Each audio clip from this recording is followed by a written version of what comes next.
Hello बच्चों, आज हम डिस्कस करने जा रहे हैं सेंटर ऑफ मास का टाइप 3 कॉन्सेप्ट प्रॉब्लम से रिलेटेड।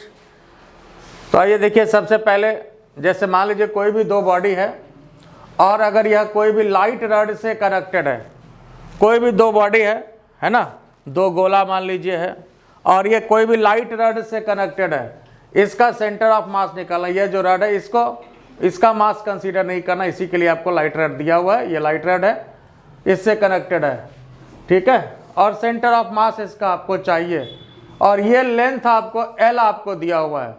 X तो निकालना है, एक्चुअली यहाँ से कितने डिस्टेंस पर होगा ये आपको निकालना है। आपको जो दिया हुआ है क्वेश्चन में वो आपको L दिया हुआ है। जैसे मान लीजिए ये आपके पास मास M1 है और ये जो है M2 है और लेंथ जो है ये आपका यहाँ से यहाँ तक रॉड का L है। L आपको दिया हुआ है तो L के टर्म में निकालना है ना, L के टर्म में आपको निकालना है। बाकी आप जो भी मान सकते हैं, जैसे मान लिया कि यहाँ से यहाँ तक अगर यहाँ पर सेंटर ऑफ मास, सपोज मान लिया कि यहाँ पर सेंटर ऑफ मास है तो वही डिस्टेंस ये कंसीडर कर लिया कि हम x है मान लेते हैं। तो ये टारगेट है, क्या निकालना है, x निकालना है। क्या निकालना है, x निकालना है। और यहाँ से यहाँ तक ये कितना हो जाएगा, L माइनस एक्स हो जाएगा। कितना हो जाएगा ये L माइनस एक्स हो जाएगा। अगर ये x हुआ तो ये कितना हो जाएगा, L माइनस एक्स हो जाएगा, ठीक है। अब यहाँ देखिए कि सेंटर ऑफ मास इसका चाहिए, तो यहाँ पर हम लोग ऑरिजिन किसी को भी कंसीडर कर सकते हैं। जैसे मान लेते हैं कि ये पॉइंट ऑरिजिन हो गया, दोनों फिगर एक ही आपके पास, ये ऑरिजिन हो गया, ठीक है। अब यहाँ के रेफरेंस पर हम बात कर रहे हैं, ये मान लेते हैं कि ऑरिजिन हो गया। टारगेट हमारा x का है, क्या निकालना है, क्या निकालना है, x निकालना है, टारगेट x का है। तो हमारे पास जो फॉर्मूला है एक्सियम का, m1x1 प्लस m2x2 और नीचे m1 प्लस m2, ये फॉर्मूला है। अब इसमें हमने क्या दिया आपको, देखो x1 क्या बोले और x2 क्या बोले, यही दो मेन पॉइंट है। x1 क्या है, x1 है m1 का जो सेंटर ऑफ मास होगा उसका डिस्टेंस, कहाँ से, ऑरिजिन से, ठीक है। x1 जो है क्या है, m1 का सेंटर ऑफ मास का डिस्टेंस कहाँ से, ऑरिजिन से, या जिसको हम ऑरिजिन मानेंगे वहां से। तो यहां पर हम ऑरिजिन किसको मान रहे हैं, ये पॉइंट ऑरिजिन मान रहे हैं, किसको ऑरिजिन मान रहे हैं, इस पॉइंट को ऑरिजिन मान रहे हैं, ठीक है। तो ये बताइए कि m1 का सेंटर ऑफ मास यहाँ पे होगा तो इसका डिस्टेंस ऑरिजिन से, यही तो ऑरिजिन मान रहे हैं, तो कितना हो जाएगा इसका डिस्टेंस यहाँ से 0।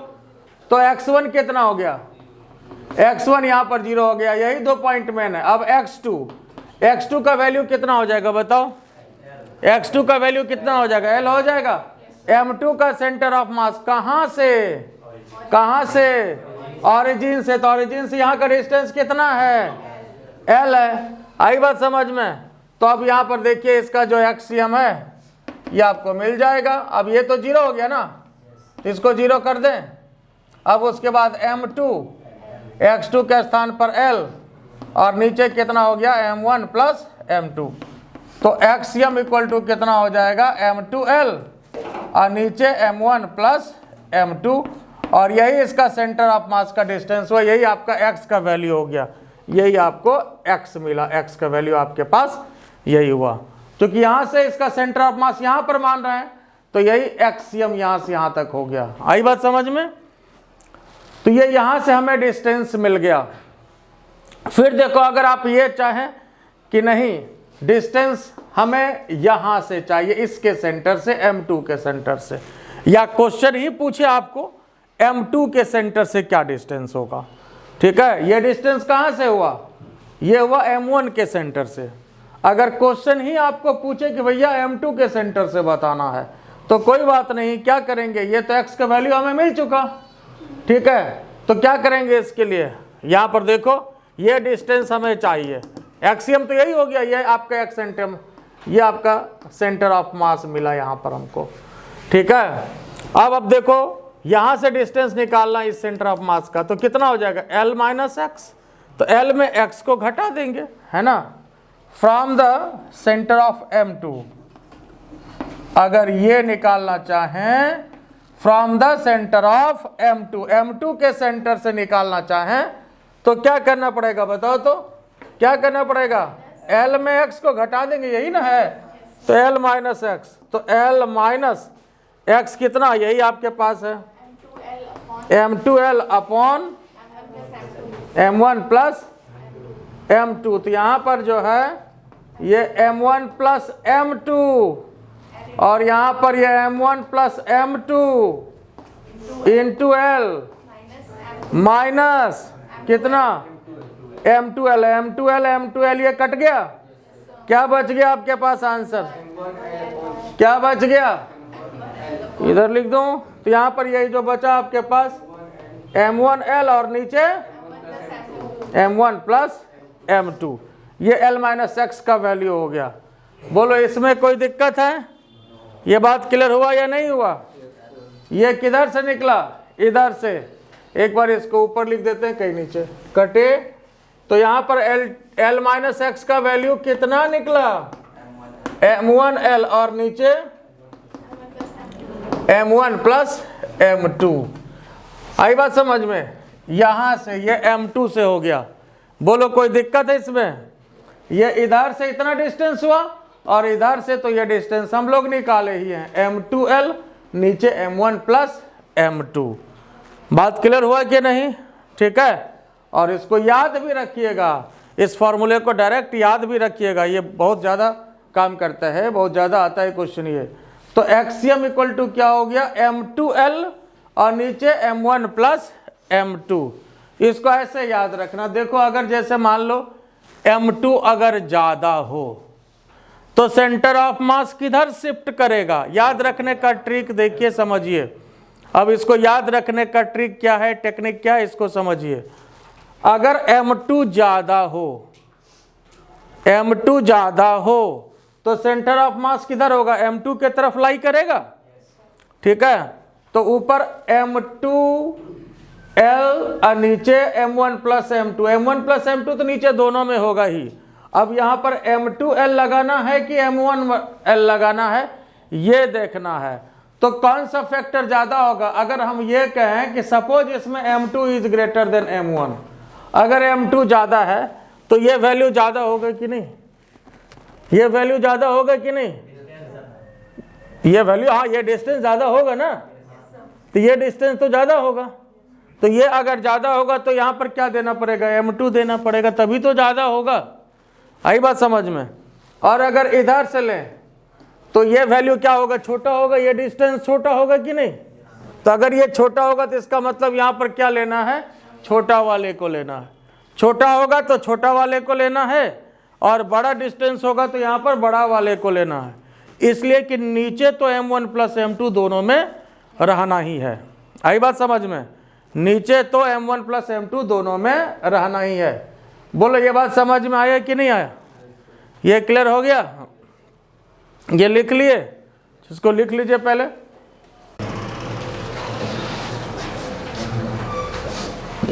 देखिए नेक्स्ट टाइप क्वेश्चन टाइप 4, और इसमें जो दे रहे हैं, अगर कोई भी जैसे स्मॉलर डिस्क है, अगर ये रखा जाए कैप्ट ऑन बिगर डिस्क, कोई भी स्मॉलर डिस्क को बिगर डिस्क के ऊपर रख दिया गया है और बिगर डिस्क का रेडियस कितना है, 2r है, और स्मॉलर डिस्क का रेडियस कितना है, r है। तो बड़ा है इसका रेडियस 2r है और जो छोटा है इसका रेडियस r है। तो बड़े डिस्क के ऊपर एक छोटा डिस्क को ऐसे रख दिया गया है जैसा फिगर में देख रहे हैं आप, ठीक है। पहले तो ये बताओ अकॉर्डिंग टू कॉमन सेंस कि मान लो कि अगर हम इसको ऑरिजिन मानते हैं सपोज, तो इसका सेंटर ऑफ मास किधर होगा, इसके राइट या लेफ्ट, किधर होगा, सेंटर ऑफ मास किधर होगा, इसके इधर होगा, होगा ना, होगा कि नहीं। इसलिए कि इधर ज्यादा मास है, एक तो बड़ा वाला डिस्क था ही, उसके ऊपर से इसको रखा गया है, तो स्वाभाविक है कि सेंटर ऑफ मास जो है वो बड़े डिस्क की तरफ लाई करता है, बड़े मास की तरफ लाई करेगा। तो ये आपका जो है इधर लाई करेगा, ठीक है, चाहे अब इधर जहां भी हो, ठीक है। ये इधर चाहे अब जहाँ हो इसका सेंटर ऑफ मास, ये अलग बात है, ठीक है। तो मान लेते हैं जैसे कहीं भी कोई भी पॉइंट है। अब यहाँ देखो, अब इसमें कंसीडर करने की बात है कि हम ओरिजिन किसको कंसीडर कर रहे हैं। ओरिजिन आप इसको भी कंसीडर कर सकते हैं, ओरिजिन आप यहाँ पर भी कंसीडर कर सकते हैं, ओरिजिन सेंटर ऑफ मास को भी कंसीडर कर सकते हैं। जो सेंटर ऑफ मास है उसको भी ओरिजिन कंसीडर कर सकते हैं, है ना। किसी को ओरिजिन कंसीडर कर सकते हैं, उससे उसके आंसर में रेफरेंस पॉइंट बदलेगा तो फर्क पड़ेगा, लेकिन सेंटर ऑफ मास में कोई फर्क नहीं पड़ेगा। सेंटर ऑफ मास जहां है वहीं रहेगा। तो कहीं से भी निकाल सकते हैं, फिर जहां से पूछे आप जवाब भी दे सकते हैं, ठीक है। आप ओरिजिन बदलिएगा तो वहां से आंसर जरूर बदलेगा, लेकिन सेंटर ऑफ मास इधर उधर नहीं होगा, वो तो जहां है वहीं रहेगा। बोलो कोई दिक्कत इसमें? अब ये बताइए किसको ओरिजिन मान लें? O1 को। अच्छा ठीक है, चलो इसको ओरिजिन मान लेते हैं O1 को। मतलब centre of bigger disc is taken as origin, है ना। Centre of bigger disc is taken as origin.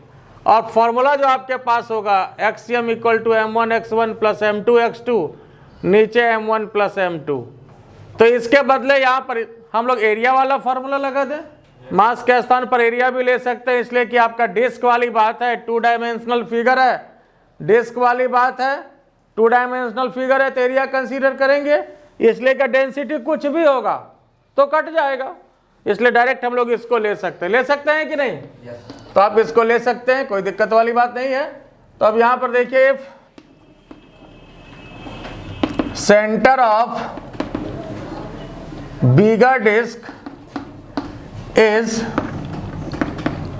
taken as origin, center of bigger disk is taken as origin। तो अब लीजिए भैया एक्सियम का फॉर्मूला लगाइए। अब इसमें दो बात है, एक x1 और x2। पहले इसी बात को लिख लीजिए कि x1 क्या बोले हैं। x1 क्या है? m1 का सेंटर ऑफ मास, इसका डिस्टेंस कहाँ से? ओरिजिन से। तो यहाँ पर ये ओरिजिन है, तो इसका डिस्टेंस कहाँ से? m1 बड़ा वाला है, बड़ा वाला m1 है, ये वाला क्या था? m2। तो इसका सेंटर ऑफ मास यहीं पे है, इसका डिस्टेंस यहीं से कितना हो गया? 0 हो गया। और x2 की बात करें तो इसका सेंटर ऑफ मास यहाँ पर है, इसका डिस्टेंस कहाँ से? यहाँ से। तो ये डिस्टेंस कितना होगा? इसका r होगा। तो x2 के स्थान पर कितना हो गया? r हो गया। अब यहाँ पर हम लोग लगा दें एक्सियम के लिए फॉर्मूला। बोलो भैया एरिया कितना हो जाएगा? बड़ा वाला का एरिया कितना हो जाएगा? पाई। और रेडियस कितना? रेडियस कितना? 2r का स्क्वायर, ठीक है, 2r का स्क्वायर। उसके बाद x1 क्या देंगे? 0 दे दें, ठीक बात है। अब a2 बोलो, छोटा वाला का पाई r स्क्वायर, x2 कितना? r। और इसके बाद m1 प्लस m2 जो यहाँ एरिया का एरिया a1 प्लस a2 हो जाएगा। a1 कितना? 4 पाई, यही ना होगा? 4 पाई r स्क्वायर, ठीक है। तो और इसका एरिया छोटा का पाई r स्क्वायर। कोई तकलीफ इसमें? बस ये तो 0 हो गया। उधर कितना होगा देखो तो पाई r क्यूब, और नीचे 5 पाई r स्क्वायर। तो पाई खत्म हो गया, r स्क्वायर आज से खत्म हो गया, तो r/5। तो ये आपका एक्सियम मिल गया। तो एक्सियम के लिए आपको आंसर कितना मिल गया आपका? फिर इधर लिख देते हैं एक्सियम इक्वल टू r/5। बोलो इसमें कोई दिक्कत है? एक्सियम कितने के बराबर आ गया? r/5। तो ये आपका जो सेंटर ऑफ मास जो यहाँ पर कहीं भी इधर होगा, इसका डिस्टेंस यहाँ से कितना निकला? ये r/5। आई बात समझ में? यहाँ से कितना निकला? r/5। बोलो समझ आया कि नहीं? अच्छा अब ये बताओ, तो ये तो यहाँ से डिस्टेंस निकला, लेकिन अगर क्वेश्चन में पूछे सेंटर ऑफ मास का डिस्टेंस कहाँ से? यहाँ से अगर हम पूछ दें तो कि यहाँ से कितना डिस्टेंस पे सेंटर ऑफ मास होगा, तो ये डिस्टेंस कितना है बताओ तो? 2r है। तो क्या करेंगे इसके लिए? 2r में r/5 को घटा देंगे। नहीं, क्या करेंगे इसके लिए? 2r यहाँ से यहाँ तक है, r/5 को घटा देंगे यहाँ, कितना हो गया साहब, देखो तो 5 10r माइनस r, इसके लिए आपका ये आंसर हो गया। तो जवाब जिधर से पूछे उधर से दिया जा सकता है, कहीं से भी दे सकते हैं, इसमें कोई आपत्ति वाली बात नहीं। आई बात समझ में? अच्छा ये बताओ, अगर आपको आंसर इधर से पूछे, यहां पर ओरिजिन लें, ये वाला, यहां से अगर पूछे भैया यहां से कि सेंटर ऑफ मास कितने डिस्टेंस पर होगा, तो क्या करेंगे? तो ये 2r है, ये r/5 आया, तो क्या करेंगे? 2r में r/5 को यहां जोड़ देंगे, है ना? तो इधर लिख देते हैं 2r प्लस r/5 जोड़ देंगे, तो ये इसके लिए आंसर हो जाएगा। कितना हो जाएगा? 11r/5। बोले इसमें कोई तकलीफ है? ये समझ में आया कि नहीं आया? ठीक है, तो इसको लिख लीजिए, फिर इसको और एक तरीके से हम बता देते हैं, इसको लिख लीजिए पहले।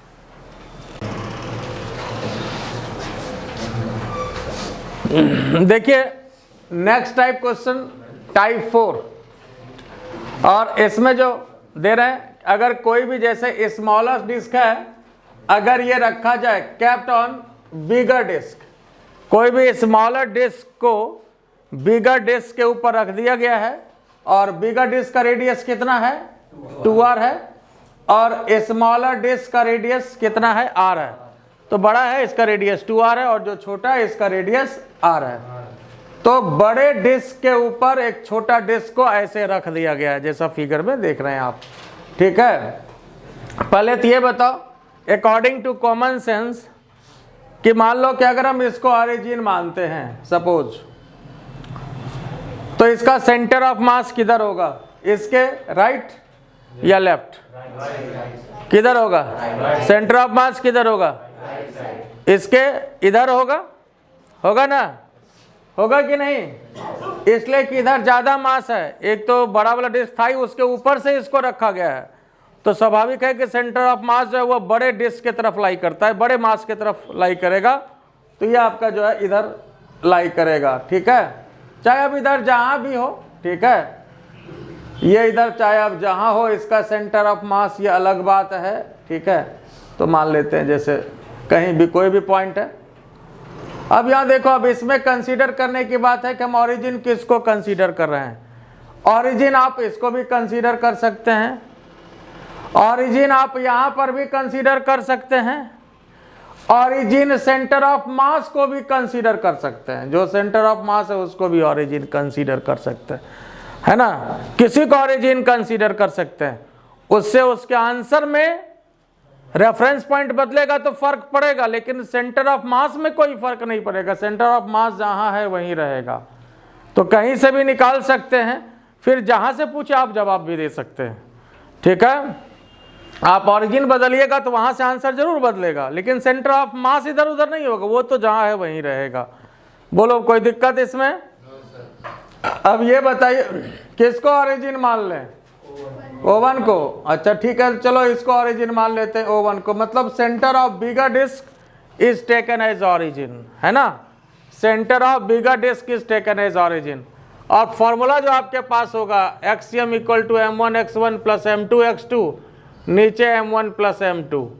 तो इसके बदले यहाँ पर हम लोग एरिया वाला फॉर्मूला लगा दें, मास के स्थान पर एरिया भी ले सकते हैं, इसलिए कि आपका डिस्क वाली बात है, 2 डायमेंशनल फिगर है, डिस्क वाली बात है, 2 डायमेंशनल फिगर है, तो एरिया कंसीडर करेंगे, इसलिए कि डेंसिटी कुछ भी होगा तो कट जाएगा, इसलिए डायरेक्ट हम लोग इसको ले सकते हैं कि नहीं? तो आप इसको ले सकते हैं, कोई दिक्कत वाली बात नहीं है। तो अब यहां पर देखिए, centre of bigger disc is taken as origin, centre of bigger disc is taken as origin। तो अब लीजिए भैया एक्सियम का फॉर्मूला लगाइए। अब इसमें दो बात है, एक x1 और x2, पहले इसी बात को लिख लीजिए कि x1 क्या बोले हैं, x1 क्या है? m1 का सेंटर ऑफ मास, इसका डिस्टेंस कहाँ से? ओरिजिन से। तो यहाँ पर यह ओरिजिन है, तो इसका डिस्टेंस कहाँ से? m1 बड़ा वाला है, बड़ा वाला m1 है, ये वाला क्या था? m2। तो इसका सेंटर ऑफ मास यहीं पे है, इसका डिस्टेंस यहीं से कितना हो गया? 0 हो गया। और x2 की बात करें तो इसका सेंटर ऑफ मास यहाँ पर है, इसका डिस्टेंस कहाँ से यहाँ से, तो ये डिस्टेंस कितना होगा इसका r होगा। तो x2 के स्थान पर कितना हो गया r हो गया। अब यहाँ पर हम लोग लगा दें एक्सियम के लिए फॉर्मूला। बोलो भैया एरिया कितना हो जाएगा, बड़ा वाला का एरिया कितना हो जाएगा पाई, और रेडियस कितना, रेडियस कितना 2r का स्क्वायर, ठीक है 2r का स्क्वायर। उसके बाद x1 क्या देंगे 0 दे दें, ठीक बात है। अब a2 बोलो छोटा वाला का पाई r स्क्वायर, x2 कितना r, और इसके बाद m1 प्लस m2 जो यहाँ एरिया का एरिया a1 प्लस a2 हो जाएगा। a1 कितना 4 पाई, यही ना होगा 4 पाई r स्क्वायर, ठीक है। तो और इसका एरिया छोटा का पाई r स्क्वायर, कोई तकलीफ इसमें, बस ये तो 0 हो गया। उधर कितना होगा देखो तो पाई r क्यूब, और नीचे 5 पाई r स्क्वायर, तो पाई खत्म हो गया, r स्क्वायर आज से खत्म हो गया, तो r/5। तो ये आपका एक्सियम मिल गया। तो एक्सियम के लिए आपको आंसर कितना मिल गया आपका, फिर इधर लिख देते हैं एक्सियम इक्वल टू r/5। बोलो इसमें कोई दिक्कत है, एक्सियम कितने के बराबर आ गया r/5। तो ये आपका जो सेंटर ऑफ मास जो यहाँ पर कहीं भी इधर होगा, इसका डिस्टेंस यहाँ से कितना निकला, ये r/5। आई बात समझ में, यहाँ से कितना निकला r/5। बोलो समझ आया कि नहीं? अच्छा अब ये बताओ, तो ये तो यहाँ से डिस्टेंस निकला, लेकिन अगर क्वेश्चन में पूछे सेंटर ऑफ मास का डिस्टेंस कहाँ से, यहाँ से अगर हम पूछ दें तो कि यहाँ से कितना डिस्टेंस पे सेंटर ऑफ मास होगा, तो ये डिस्टेंस कितना है बताओ तो 2r है। तो क्या करेंगे इसके लिए, 2r में r/5 को घटा देंगे, नहीं क्या करेंगे इसके लिए 2r यहाँ से यहाँ तक है, r/5 को घटा देंगे, यहाँ कितना हो गया साहब देखो तो 5 10r माइनस r, इसके लिए आपका ये आंसर हो गया। तो जवाब जिधर से पूछे उधर से दिया जा सकता है, कहीं से भी दे सकते हैं, इसमें कोई आपत्ति वाली बात नहीं। आई बात समझ में? अच्छा ये बताओ अगर आपको आंसर इधर से पूछे, यहाँ पर ओरिजिन लें ये वाला, यहाँ से अगर पूछे भैया यहाँ से कि सेंटर ऑफ मास कितने डिस्टेंस पर होगा, तो क्या करेंगे, तो ये 2r है, ये r/5 आया, तो क्या करेंगे 2r में r/5 को यहाँ जोड़ देंगे, है ना। तो इधर लिख देते हैं 2r प्लस r/5 जोड़ देंगे, तो ये इसके लिए आंसर हो जाएगा, कितना हो जाएगा 11r/5। बोलो इसमें कोई तकलीफ है, ये समझ में आया कि नहीं आया? ठीक है, तो इसको लिख लीजिए, फिर इसको और एक तरीके से हम बता देते हैं, इसको लिख लीजिए पहले। देखिए इसी क्वेश्चन का दूसरा मेथड, अदर मेथड, अगर हम सेंटर ऑफ मास को ही ओरिजिन कंसीडर कर दें, ओरिजिन सेंटर ऑफ मास को ही कंसीडर करें। क्वेश्चन आपका वही है, ये बड़ा डिस्क है जिसका रेडियस 2r है, छोटा डिस्क है जिसका रेडियस r है, इसके ऊपर से रख दिया गया है, ठीक है। और दूसरा तरीका, अगर if centre of mass is taken as origin, अगर सेंटर ऑफ मास को ओरिजिन कंसीडर किया जाए, ठीक है। तो देखिए ये सेंटर ऑफ मास है, इसको हमने ओरिजिन माना। तो अब ये बताओ, जैसे मान लेते हैं कि ये जो बिगर डिस्क का सेंटर है, अगर ये x डिस्टेंस पर है, तो ये कितने डिस्टेंस पर होगा, ये इसका जो सेंटर है यहाँ से ये कितना डिस्टेंस पर होगा, यहाँ से यहाँ तक r है, तो r-x कर सकते हैं इसको, सही बात है, ये r-x हो गया, बिल्कुल ठीक बात है r-x। अब यहाँ पर देखिए फॉर्मूला आपका फिर यही लगेगा। अब इसमें देखिए x1 और x2, ओरिजिन हम लोग किसको मान रहे हैं भैया, ओरिजिन किसको मान रहे हैं, सेंटर ऑफ मास को। तो अब ये बताओ x1 का वैल्यू इसमें क्या होगा, x1 क्या बोले हैं, m1 जो है बड़ा वाला डिस्क, इसका सेंटर ऑफ मास का डिस्टेंस, इसका सेंटर ऑफ मास यहाँ है, कहाँ से ऑरिजिन से, तो ऑरिजिन से इसका डिस्टेंस कितना है -x। बिल्कुल सही बात है, ऑरिजिन के इधर माइनस लेंगे और इधर प्लस लेंगे। और x2 क्या बोले हैं, M2 का जो सेंटर ऑफ मास है, ये छोटा वाला डिस्क, इसका सेंटर ऑफ मास यहाँ पर है, तो इसका डिस्टेंस कहाँ से, ऑरिजिन से। ऑरिजिन यहाँ पर मान रहे हैं, ऑरिजिन जिसको मानेंगे वहां से, ऑरिजिन से, या कहें कि जिसको हम ऑरिजिन मानेंगे वहां से। तो ये डिस्टेंस कितना है, तो x2 के स्थान पर r-x आ गया। बस यही तो इसमें दो चीज है जो बढ़िया से खाली कंसीडर कर लेना है, बाकी कोई दिक्कत नहीं है। फिर आप आराम से सेंटर ऑफ मास के प्रॉब्लम को बना सकते हैं। अब इसका एरिया बताओ, बड़ा वाला का एरिया पाई r², तो रेडियस 2r है, और x1 कितना -x, प्लस छोटा वाले का एरिया पाई r², x2 कितना r-x। नीचे क्या हो जाएगा, एरिया ये आपका दोनों जुटेगा, ठीक है। तो कितना इसका एरिया, बड़ा वाले का 4 पाई r², इसका पाई r²। चूंकि एरिया वाली बात होगी, फिगर आपका 2 डायमेंशनल है, ये आपका डिस्क का केस है, डिस्क का केस है। तो यहाँ पर बोलो साहब ये कितना हो गया, 4 पाई r² और x, ये माइनस दे दें, अब प्लस ये कितना हो जाएगा, पाई r², पाई r यहाँ पर कितना हो जाएगा, पाई r³ दे दें, ठीक है। अच्छा इसको रहने दीजिए अभी इतना ही। और नीचे क्या हो जाएगा, ये तो दोनों के इधर एक्सियम का कोऑर्डिनेट कितना हो जाएगा। देखिए अगर सेंटर ऑफ मास को हम ऑरिजिन मानते हैं, अगर सेंटर ऑफ मास को ऑरिजिन मानते हैं तो ऑरिजिन का कोऑर्डिनेट कितना होता है 0 0। तो सेंटर ऑफ मास का कोऑर्डिनेट कितना हो जाएगा 0 0। आई बात समझ में। इसलिए एक फायदा इस मेथड में है, if centre of mass is taken as origin, जैसे ही सेंटर ऑफ मास को हम ऑरिजिन कंसीडर करेंगे तो ये वाला फैक्टर 0 हो जाएगा, ये फायदा होगा। तब नीचे जो भी होगा, चलिए अभी हम लिख देते हैं जोड़ के 5 पाई r², लेकिन ये तो सीधा खत्म हो जाएगा।